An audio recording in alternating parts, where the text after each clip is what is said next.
Selamat pagi, Shalom Bapak Ibu sekalian. Gimana kabarnya hari ini? Baik semua ya, kita sudah memasuki bulan yang kedua. Rasanya baru saja kita merayakan tahun baru Masehi. Sebentar lagi kita akan merayakan tahun baru Imlek, saudara. Sudah siap? Wah, yang pakai merah-merah sudah siap ya. Sebentar lagi kita akan merayakan tahun Imlek dan setiap kita merayakan tahun baru, seharusnya kita diingatkan supaya menjadi manusia baru, hidup baru, hidup di dalam anugerah dan kasih Tuhan. Jadi nanti kalau kita merayakan itu, merayakanlah dengan hidup baru. Nah, salah satu hidup baru, manusia baru, itu dewasa berpikir dengan kasih. Itulah yang akan kita bahas, yang menjadi tema pada hari ini. Mari kita membaca firman Tuhan dari 1 Korintus 14 ayat 1 sampai 5 dan ayatnya yang ke-20. 1 Korintus pasal 14 ayat 1 sampai 5 dan ayatnya yang ke-20 bisa ditampilkan. Baik, saya akan baca ayat 1 sampai 5, nanti Bapak Ibu yang ke-20 kita baca sama-sama. Kejarlah kasih itu dan usahakanlah dirimu memperoleh karunia roh. Berarti karunia dari Tuhan ya, rohnya roh besar. Terutama karunia untuk bernubuat. Siapa yang berkata-kata dengan bahasa roh, tidak berkata-kata kepada manusia, tetapi kepada Allah. Sebab tidak seorang pun yang mengerti bahasanya. Dan roh ia mengucapkan hal-hal yang rahasia. Tetapi siapa yang bernubuat, ia berkata-kata kepada manusia. Ia membangun, menasehati, dan menghibur. Siapa yang berkata-kata dengan bahasa roh, ia membangun dirinya sendiri. Tetapi siapa yang bernubuat, ia membangun jemaat.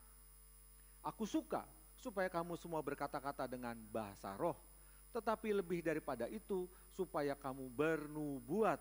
Sebab orang yang bernubuat lebih berharga daripada orang yang berkata-kata dengan bahasa roh. Kecuali kalau orang itu juga menafsirkannya, sehingga jemaat dapat dibangun. Baik, ayat 20, kita akan baca sama-sama. 1, 2, 3. Saudara-saudara, janganlah sama seperti anak-anak dalam pemikiranmu.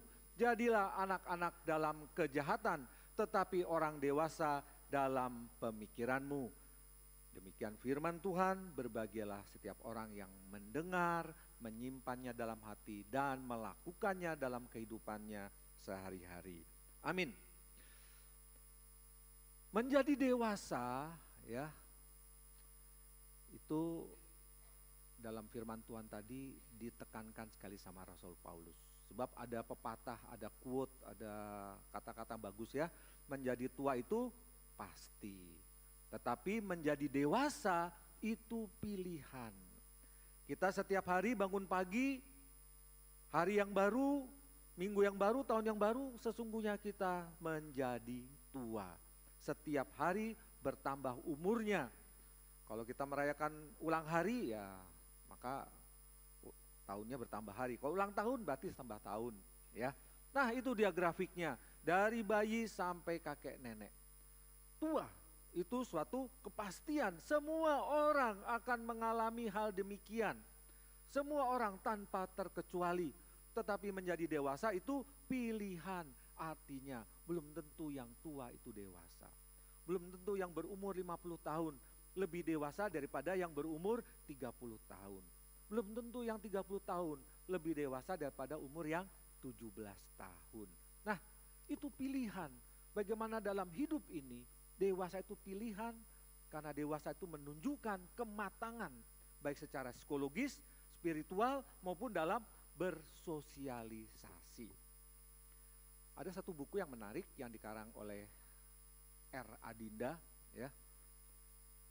Dia menulis satu buku sifat childish itu kekanak-kanakan. Jadi kalau dewasa itu lawannya kekanak-kanakan. pengertian, ciri-ciri, dan cara mengatasinya. Karena masalah ini dialami oleh semua manusia.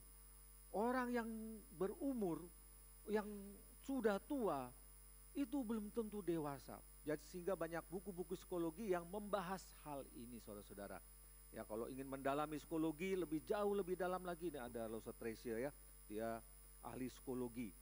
Dia nangani anak-anak di UC itu, UC mana? Sekolah Sukaciputra. Nah ini dia, ya ketoke oke kalau diajak ngomong ya. Nah, dia menuliskan demikian, ciri-ciri sifat childish atau kekanak-kanakan itu memiliki perilaku impulsif. Impulsif itu bicara dulu baru dipikir. Beli dulu baru dipikir. Buat dulu baru dipikir. Ke mall banyak sale, beli dulu, sale pokoknya. Sampai rumah baru mikir, ini barang perlu nggak ya? Nah itu impulsif ya. Ngomong bla baru dipikir. Aduh itu sakit hati nggak orangnya ya? Nah gitu ya, gitu. Bertindak dulu pokoknya sekarang. Nggak dipikir dulu akibatnya, itu namanya impulsif ya. Lalu itu sifat anak-anak memang. Anak-anak itu memang secara otak ya, psikologis otaknya itu memang sedang berkembang. Jadi saraf-saraf yang melakukan itu yang lebih dulu bisa daripada pemikirannya. Lalu yang kedua, anak-anak itu sifat anak-anak haus akan perhatian, saudara-saudara. Dan memang itu sangat wajar. Haus akan perhatian. Salah satunya pasti menangis. Sedikit-sedikit menangis itu memang dia ingin diperhatikan. Karena dia tidak bisa apa-apa. Bayangkan kalau orang tua sedikit-sedikit menangis. Nah kan jadi repot, saudara. Menjauh dari tanggung jawab. Anak-anak memang tidak bisa diberi tanggung jawab. Dilatih untuk bertanggung jawab, ya. Tetapi jangan sampai kita frustasi dengan anak-anak yang dalam melakukan tanggung jawab itu dia suka meninggalkan. Dia suka mengabaikan. Karena memang anak-anak itu belum bisa diberi tanggung jawab, tapi latihlah anak-anak itu bertanggung jawab sesuai dengan umurnya, sesuai dengan tingkat kedewasaannya. Lalu egois, nah ini yang penting saudara. Anak-anak itu memang egoisnya minta ampun. Pokoknya saya. Pokoknya saya duluan. Pokoknya saya senang. Orang lain susah itu bukan urusan saya. Karena dia memang tidak berpikir ke sana. Egois itu menunjukkan childish. Sifat anak-anak yang memang terjadi pada anak-anak. Oleh karena itu kita harus mendidik anak-anak kita supaya beralih dari sifat yang egois itu menjadi pribadi yang tidak egois, yang lebih dewasa. Bersikap defensif, artinya apa? Kalau dikasih tahu selalu membenarkan diri sendiri. Enggak. Yang salah, itu yang salah. Mobil yang salah. Itu yang salah, bukan saya yang salah. Menyalahkan orang lain. Itu sifat kekanak-kanakan. Nah, Adinda juga memberikan langkah-langkah praktis bagaimana menghilangkan sifat childish itu. Artinya apa? Untuk beranjak kepada kedewasaan. Dan ini pilihan. Ayo kita introspeksi diri. Memang kita manusia berdosa, banyak kesalahan, bukan? Banyak hal kekurangan. Kita mau banyak belajar. Itu pilihan saudara. Ada orang gak mau belajar. Sudah begini sifatku dari dulu ya begini, mau diapakno gitu ya. Belajarlah untuk berubah menjadi lebih baik, introspeksi diri. Yang kedua, berjanji pada diri sendiri, aku mau jadi lebih baik. Pilihan saudara-saudara. Lalu belajar untuk bertanggung jawab. Tanggung jawab yang lebih besar dia akan terima dan dia akan lakukan sampai akhir. Memang orang dewasa itu sudah harus memikul tanggung jawab. Orang yang mau menikah, selalu saya tanya, siap menikah? Kalau tidak siap, jangan menikah. Karena ada tanggung jawab yang harus dipikul. Dan itu harus dilakukan. Lalu jangan bersembunyi di balik masalah. Anak kecil lari dari masalah.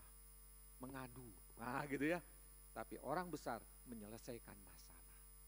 Anak kecil membawa masalah, ini loh masalah. Apa usulmu untuk menyelesaikan masalah? Nggak tahu, ini selesaikan sendiri. Itu anak kecil, saudara. Tapi orang dewasa, dia menghadapi masalah itu, memperbincangkan masalah itu dan menyelesaikan masalah-masalah itu. Lebih terbuka, ya. Dengan hati terbuka, mau dengar, mau berdiskusi, mau mendengar dari orang lain, tidak mudah mengeluh. Anak kecil itu sedikit-sedikit mengeluh, capek, minta gendong, capek, minta gendong. Tetapi orang dewasa tidak mengeluh walaupun berbeban berat, walaupun punya tanggung jawab yang besar, dia mau melakukannya sampai tuntas. Nah, itu bukunya ngomong begitu ya, silakan baca bukunya di internet. Ya, kalau mau beli bukunya tidak masalah, saya tidak mempromosikannya tapi isinya baik. Itulah secara umum bagaimana ciri-ciri dewasa, bagaimana ciri-ciri seperti anak-anak. Yang kita musoroti, yang berkaitan erat dengan teks yang kita baca, itu sifat egois, saudara. Ego is the enemy. Ego itu adalah musuh kita bersama, saudara. Karena ini merusak komunitas, merusak hubungan, merusak kedamaian karena egoisme, saudara-saudara. Dan ini harus kita hadapi. Ciri-cirinya orang egois. Apakah Anda cenderung menyalahkan orang lain? Nah, ini dia. Ada masalah, orang lain yang selalu disalahkan. Tidak berpikir, ini mungkin saya punya salahnya atau salah bersama. Tapi jangan mudah untuk menyalahkan orang lain. Ditunjuk dulu semuanya orang lain. Kalau dalam keluarga, suaminya dulu, istrinya dulu, anak-anaknya dulu, anjingnya dulu kadang-kadang ya. Kalau marah, ditendang anjingnya. Atau pintu, kerubrak, pintunya ini ngawur. Kenapa ada di sini? Ya, dari dulu pintunya di situ. Tapi orang kadang-kadang marah pintunya dibanting, saudara. Letaknya salah ini loh, ya ampun. Gitulah. Lalu sulit menerima perbedaan orang lain. Kadang-kadang perbedaan pendapat, perbedaan keinginan, perbedaan kemauan. Itu dijadikan masalah besar. Padahal perbedaan itu normal, saudara-saudara. Setiap orang di sini berbeda, nggak ada yang sama. Walaupun kembar, kembar mana? Ya, sekembar-kembarnya kembar ada bedanya. Ya, satunya di surga sekarang, puji Tuhan. Tapi pasti ada bedanya, secara fisiknya ada, secara pikiran ada. Kalau sulit menerima perbedaan, itu namanya anak kecil. Dan itu sifat egois, Bapak Ibu sekalian. Terus sulit untuk meminta maaf. Kalau kita bersalah, gak mau tahu, pura-pura gak tahu, susah sekali minta maaf. Yang disalahi susah sekali memaafkan. Oleh karena itu firman Tuhan dengan jelas, jika engkau bertengkar, jika engkau marah, jangan sampai matahari terbenam. Itu adalah nasihat yang sungguh-sungguh amat baik. Kalau diterapkan dalam keluarga saudara, diterapkan dalam gereja, diterapkan dalam rumah tangga, dalam sekolah, dalam perusahaan, maka yang namanya kedamaian, yang namanya kerukunan itu pasti terjadi. Karena kita marah tidak berkelanjutan. Kita dengan mudah memberi maaf dan mudah juga memaafkan, ya. Tapi sebagai orang dewasa ingat, yang namanya kesalahan pasti ada konsekuensinya. Itu harus dipikir. Jangan dipikir tidak ada konsekuensi, makanya harus dipikir dulu. Mudah dan impulsif untuk frustasi. Nah ini saudara-saudara, sifat anak kecil diberi tanggung jawab. Gak setuju sedikit, atau ada halangan sedikit, ada masalah sedikit, mutung. Ya. Ada apa sedikit, tidak melanjutkan tanggung jawabnya. Dan ini masalah, termasuk dalam rumah tangga, dalam bergereja, dalam apapun. Kalau sedikit-sedikit mudah frustasi, ini menjadi masalah. Karena ada apa? Gak sesuai dengan ego saya, gak sesuai dengan hati saya, gak sesuai dengan keinginan saya. Maka saya tidak bisa melakukan tugas dan tanggung jawab ini. Nah itu jadi masalah. Dan itulah saudara-saudara yang terjadi di jemaat Korintus. Jemaat Korintus oleh Rasul Paulus dikatakan jemaat yang belum dewasa, 1 Korintus 3 ayat 1. Dan ini menjadi masalah. Jadi Rasul Paulus itu bagaikan apa? menahan batu besar yang akan menggelinding ke bawah supaya jemaat Korintus ini tidak hancur. Dia menahan habis-habisan. Dia memberikan nasihat, dia memberikan petunjuk, dia memberikan dirinya. Dia datang ke sana Bapak Ibu sekalian untuk berbicara. Walaupun jemaat Korintus dalam satu titik tidak mengakui kerasulan dari Rasul Paulus. Ini bukan rasul, tidak dipilih langsung oleh Tuhan Yesus. Ya, 12 rasul itu dipilih langsung sama Tuhan Yesus. Rasul Paulus tidak, tapi dia bertemu di jalan menuju Damsyik. Lalu ada cahaya yang menyilaukan mata. Saulus, Saulus, kenapa engkau menganiaya aku? Kesaksian Paulus itu meneguhkan dia bahwa dia dipilih langsung juga oleh Tuhan Yesus. Jadi syarat rasul pada saat itu dipilih langsung. Bukan memilih diri sendiri, mencalonkan diri sendiri supaya dipilih, enggak. Tuhan yang tunjuk. Nah, jadi ada keraguan karena pemilihannya tidak seperti 12 rasul yang lain, tetapi dari surga, ya. Dan itu sudah cukup bahwa memang Tuhan Yesus yang memilih. Nah, walaupun dia ditolak, dia tetap datang ke sana. Ayo menjadi jemaat yang dewasa. Masalah ini akan menjadi beban bagimu sendiri. Kalau engkau tidak beranjak dari dewasa, dari anak kecil menuju kedewasaan, engkau akan hancur. Dan ini terjadi saudara. Terjadi banyak masalah di dalam jemaat Korintus. Dan banyak masalah ini antara lain persaingan kelompok. Ada kelompok Paulus. Paulus itu kalau mengajar luar biasa saudara. Doktrinalnya kuat sekali.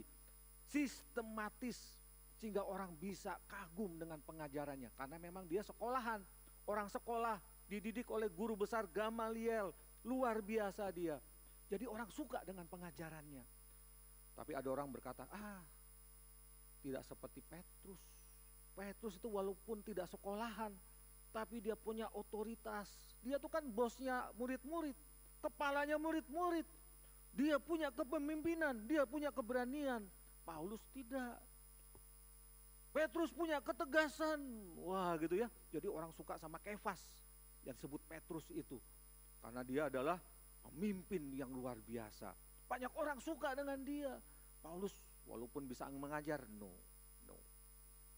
Apolos, wah Bapak Ibu, Apolos itu digambarkan seorang orator, pengkhotbah yang luar biasa saudara-saudara. Walaupun saudara, pemahamannya tentang Alkitab kalau kita baca dalam Kisah Para Rasul itu kurang lengkap. Sehingga harus dilengkapi oleh murid-murid Yesus yang lain. Tapi Apolos untungnya dia mau diperlengkapi lebih lanjut lagi. Sehingga semakin khotbahnya semakin berapi-api, semakin lancar, semakin hebat, semakin mengagumkan. Banyak orang senang dengar khotbah, maka mereka yang lain enggak. Apolos khotbahnya keren. Menggugah hati, membakar semangat. Paulus yang ngajarnya bagus, oke sih. Tapi gak seperti Apolos. Dia bisa memotivasi. Wah gitu ya. Kefas ya memang memimpin dengan bagus. Tapi marah-marah tok di sini. Waduh kan gawat. Ya, gak begitu saudara. Tapi ada lagi golongan yang ngaku-ngakunya. Kami golongan Kristus.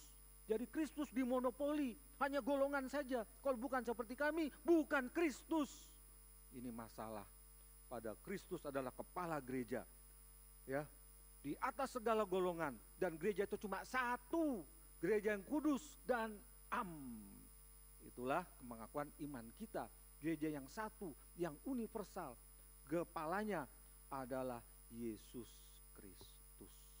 Nah ini ada persaingan kelompok saudara-saudara. Kelompok-kelompok ini terbentuk sebetulnya nggak masalah. Ada yang ngefans sama ini nggak masalah sebetulnya. Tapi bagaimana kalau saling menghargai, saling belajar satu sama lain, itu no problem.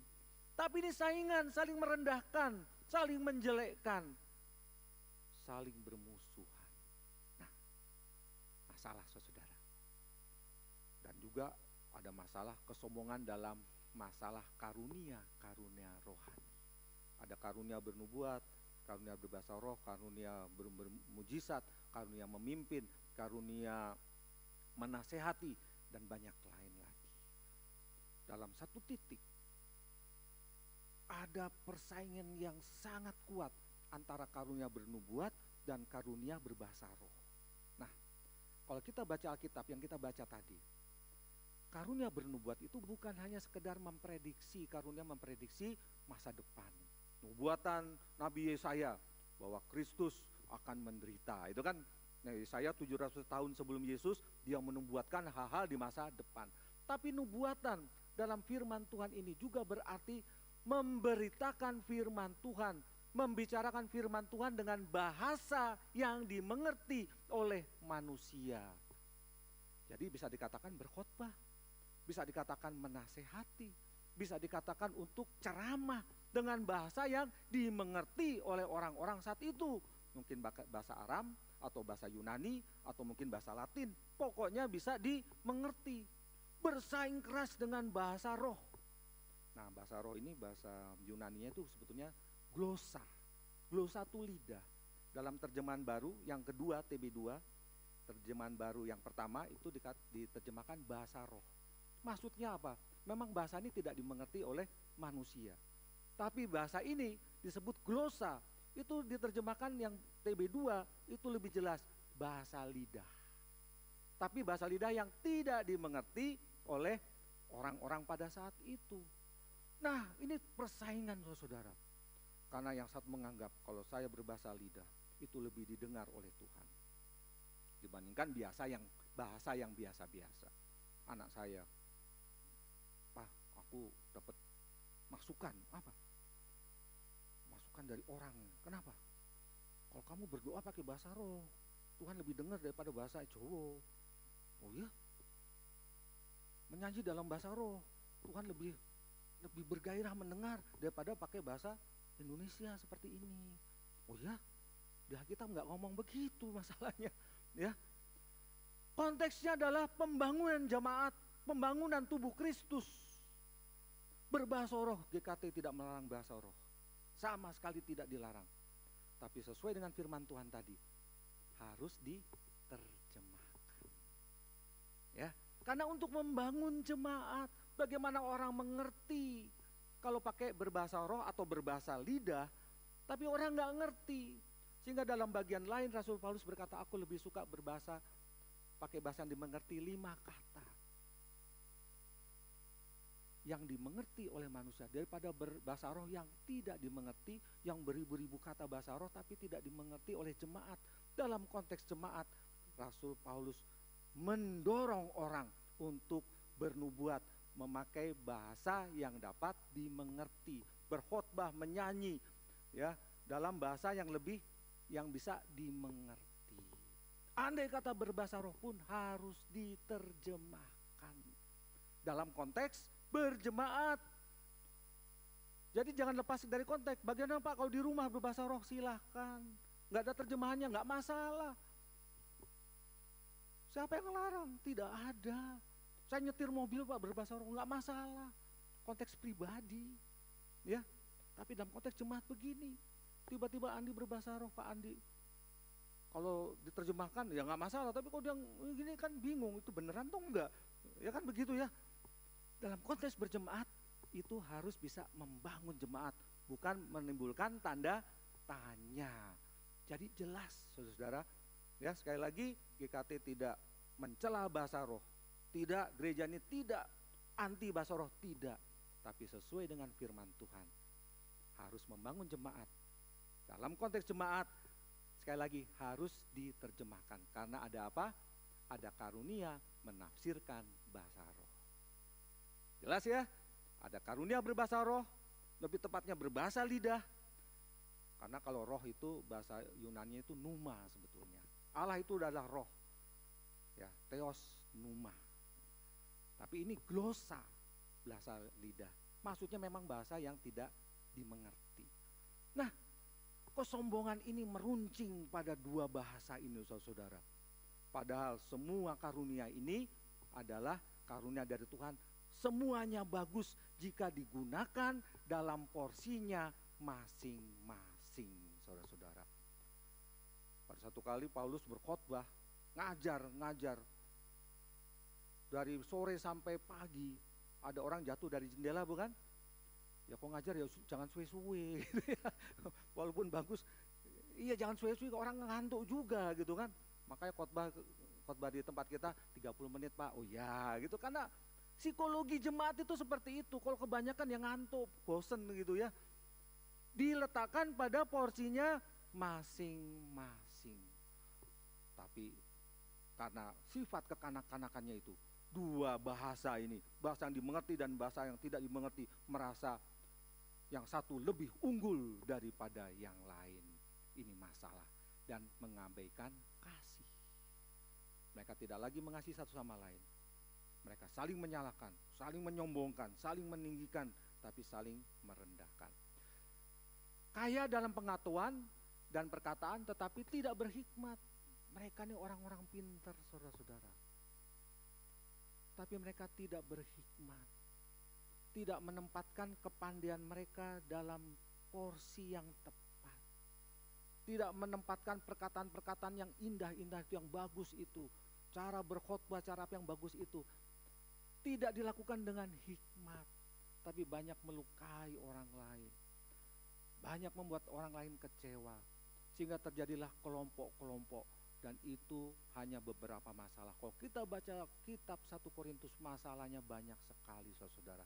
Termasuk masalah amoral. Ya, karena apa? Tidak ada kasih di sana. Mereka tidak mau menerima nasihat saudara. Itulah sifat kekanak-kanakan. Lanjut. 1 Korintus 14 ayat 20. Fokus kita saudara. Bagaimana Rasul Paulus menasihati di jemaat di Korintus. Yang pertama, janganlah seperti anak-anak paidia. Paidia itu umur 5-12 tahun kira-kira. Anak-anak. Janganlah seperti paidia dalam pemikiranmu yang tidak berpikir panjang. Ngomong dulu baru berpikir, berbuat dulu baru berpikir. Itu berbahaya bagi kehidupan berjemaat. Bagi komunitas Kristen, bagi keluargamu, bagi rumah tanggamu. Jangan seperti anak-anak. Jangan mau-maunya sendiri, egois. Ya, pikirlah semua dahulu. Jika engkau mau berkata-kata, pikir. Jika engkau mau marah, pikir dulu. Marah boleh enggak? Boleh saudara. Tuhan Yesus juga pernah marah. Tapi pikir dulu, berdoa dulu saudara-saudara. Orang kalau bermurka itu, dia sudah lupa segala-galanya. Ya. Nah, ini harus kita tinggalkan karena ini bermasalah.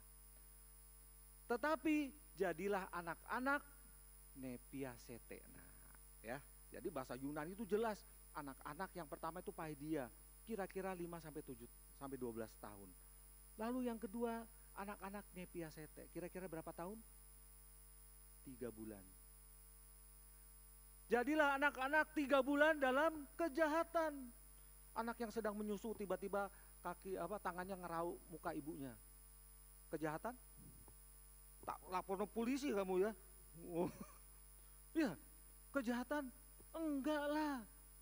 Orang dia memang otaknya masih berkembang, bertumbuh, tapi saraf-saraf motoriknya yang lebih dulu berkembang. Jadi dia mau ingin elus wajah ibunya, salah. Nyakar saudara kan gitu ya. Itu biasa. Pukul-pukul, menumpahkan air botol minuman di susu. Hati-hati makanya anak-anak yang seperti itu jangan taruh lilin atau yang berapi atau dekat api. Karena anak itu suka ingin tahu apakah itu kejahatan. Tidak saudara-saudara, anak ini nggak bisa dituntut. Karena memang dia tidak melakukan kejahatan, dia nggak tahu apa yang dia lakukan. Orang dewasa, andai kata dia melakukan kesalahan pun, seharusnya bukan yang disengaja, bukan yang direncanakan. Oh ya sana ya tak titanono ya, awas dulu ya. Bukan itu tuh kejahatan namanya. Tapi kalau melakukan kesalahan, oh sorry, saya nggak bermaksud demikian, maafkan saya. Tapi orang dewasa kalau melakukan kesalahan ya tetap salah loh ya. Ada konsekuensinya, oleh karena itu pikir dulu. Tapi kalau memang bersalah, oh sorry, saya nggak merencanakan itu, saya nggak bermaksud itu. maafkan saya berjanji untuk tidak melakukannya lagi. Itu dia saudara-saudara. Bagaimana yang diminta maafi? Oh ya, okelah. Memaafkan juga. Dengan demikian terjadi apa? Suasana yang indah. Saling memaafkan. Karena apa? Dia percaya, oh ya dia berbuat salah. Tapi saya yakin dia tidak sengaja. Saya yakin dia tidak merencanakan jauh-jauh hari. Wah gitu ya, itu perbuatan jahat. Orang membunuh dengan perencanaan, hukumannya itu bisa hukuman 20 tahun atau bahkan hukuman mati. Tapi ada orang membunuh gak sengaja saudara, ya dihukum juga, tapi hukumannya lebih ringan. Karena gak disengaja. Nah saudara-saudara, jadilah anak-anak nepiasete dalam kejahatanmu. Artinya apa? Engkau tidak mau melakukan hal itu. Seperti anak-anak yang 3 bulan itu saudara. Tetapi orang dewasa teleioi dalam pemikiranmu. Dewasa secara penuh, secara psikologis, secara sosial, ya, secara rohani. Bertumbuh dari anak-anak menjadi kedewasaan penuh. Inilah yang membuat jemaat itu sehat, saudara-saudara. Walaupun ada perbedaan pendapat, no problem. Karena bisa saling menerima satu sama lain. Bisa saling diskusi sama satu sama lain. Ada masalah, ayo kita cari jalan bersama. Bukan menjadi sumber masalah, tapi kita menjadi penyelesai masalah. Ya, bukan membawa masalah. Lalu Pak ini masalah terus apa usulmu untuk menyelesaikan masalah ini? Enggak tahu Pak, selesaikan sendiri. Saya sudah berjasa membawa masalah loh Pak. Ada hal-hal begini-begini. Waduh, bayangkan saudara kalau Anda digituin ya. Ada Pak usulnya gini. Wah kan enak saudara. Jadilah dewasa. Jangan menyombongkan diri. Kalau ada yang berbahasa lidah silahkan. Tapi dia juga menghargai orang yang berbahasa sehari-hari. Jangan satu merasa lebih penting daripada yang lain. Tapi semua itu berguna untuk pertumbuhan jemaat. Itulah maksud dari karunia rohani saudara. Diberikan supaya jemaat ini bertumbuh, jemaat ini lebih baik, supaya jemaat berkembang untuk pelayanan kemuliaan Yesus Kristus. Amin saudara. Nah Bapak Ibu sekalian, yang terakhir. Jadilah dewasa dengan kasih. 14 ayat 1 tadi, usahakanlah kasih. Kejarlah kasih itu. Karena kasih itu pada saudara-saudara, kasih adalah yang menyatukan semua orang percaya. Allah adalah kasih, saudara. Itu menegaskan hakikat Allah adalah kasih. Esensi Allah adalah kasih. Allah adalah roh. Dia adalah melebihi akal manusia. Tidak bisa digambarkan sepenuhnya, saudara-saudara. Itu maksudnya Allah ada roh. Pikiran kita tidak bisa mencapai Allah. Maksud Allah itu tidak bisa kita pahami kalau dia tidak datang ke dunia. Kasih itu adalah mendatangi dunia. Allah yang penuh kasih itu datang, saudara. Karena terjadi perpecahan di Korintus. Kalau ada kasih akan saling mendatangi. Yuk kita bicara baik-baik. Ada perpecahan di antara kita, ada pemisahan, ada gap di antara kita. Demikian kita. Ada dosa, ada jurang pemisah yang memisahkan Allah dengan kita. Allah adalah kasih, saudara. Dia datang ke dunia. Dia merangkul kita. Kasih itu merangkul. Kasih itu berpartisipasi. Ikut serta dalam penderitaan manusia. Ikut serta dalam kesusahan manusia. Ikut serta dalam ketidakberdayaan manusia. Manusia berjuang keras untuk mendapatkan keselamatan. Dengan perbuatan baiknya, dengan segala macam. Itu tidak akan pernah cukup mencapai Allah, saudara. Kasihlah yang datang kepada manusia. Berpartisipasi dan bahkan sampai mati. Darahnya yang tercurah itu menghapus dosa-dosa manusia. Sebentar lagi kita akan melakukan sakramen perjamuan kudus. Mengingatkan Allah datang habis-habisan sampai mati. supaya ada persekutuan yang erat antara manusia dan Allah. Ada persekutuan kembali yang dulu terpisah, dirangkul, digandeng, dipeluk. Itulah kasih, saudara. Sehingga kasih itu menyatukan umat. Dan kasih itu berkorban. Tidak berkorban setengah-setengah, tapi seperti Kristus. Berkorban mencucurkan darah sampai mati, menghapus dosa saudara, dosa saya. Sehingga terjadi apa? Rekonsiliasi. Dewasa dengan kasih. Itulah yang harus kita lakukan dalam berjemaat, dalam berkeluarga, dalam bergereja. Kasih dan berpikir dewasa. Kita nyanyikan satu lagu. Kasih itu lemah lembut. Kasih itu murah hati. Kasih itu sabar. Kasih itu mengampuni. Amin, saudara.